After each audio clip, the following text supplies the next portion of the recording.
اكتر شخصية ممكن بيبقى بيكرهها هي الشخصية السطحية. الشخصية اللي ما عندهاش حلم، ما عندهاش باشن، ما عندهاش هدف في الحياة. شخصية عايشة عشوائية كده، ما عندهاش، مش ماشية على بلان.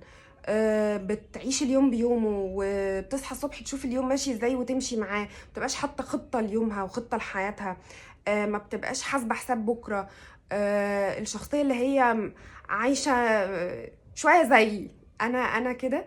انا بحب اعيش اليوم بيومه، وما بحبش اقعد افكر في بكره، ولا اعمل حساب اللي جاي، ولا بحب اعيش كده، اصحى من النوم اشوف اليوم بيقول ايه النهارده. ده يعصب برج العذراء جدا. برج العذراء بيحب كل حاجه تبقى ماشيه. واحد اتنين تلاته اربعه، هنعمل كذا وبعد كده هنعمل كذا وبعد كده هنعمل كذا وبعد كده هنعمل كذا. اليوم بيبقى ماشي عنده بمواعيد. الساعه كذا هقابل فلان، والساعه كذا هقابل فلان.